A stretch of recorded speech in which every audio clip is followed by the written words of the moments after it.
Kaya ito, meron tayo dito. Ayan, nakabox pa siya. So, ito ay pinapamodify sa atin. Isa yan kasi dun sa matatawag natin na yung bang luho ng pagkakaroon ng airgun. Kaya po hindi lahat ay nakakapasok sa ganitong larangan. Maliban lang doon sa talagang yung merong gagastusin. Kasi yung airgun pa lang is magkano na. Mahal na kasi mataas po yung demand dito sa Pilipinas. Para doon sa mga nahihilig dito is talagang nilalagyan nila ng pondo yung kanilang minomodify nila, sinasatisfy nila yung kanilang sarili para mapaganda at saka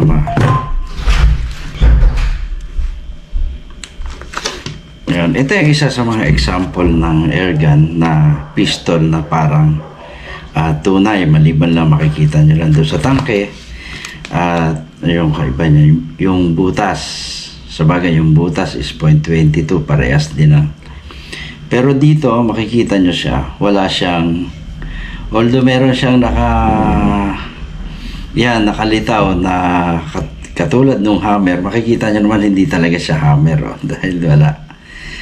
May takip siya dito. Ito po ay para sa kanyang yung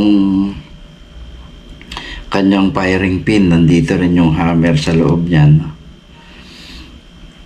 At ayan, makikita nyo, may lagayan siya ng hangin dito. Pagkatapos dito ay makikita nyo buo siya. So kung sa malayo mo titingnan, para siyang talagang asintunay na kasi dito rin akala mo tunay siya kasi mas mahaba lang dito yung sa tunay na kasi ang lalabas dyan is yung basyo, mga ganong kahaba yun. So dapat dito ang gagawin natin is i-adapt natin itong kanyang red dot. Ayan. Ito po ay ginagamit din sa mga tunay na na laruan. Ayan. Kapag inangat mo siya, automatic naka-on na siya. Andun na yung red niya. Yung red dot niya buhay na.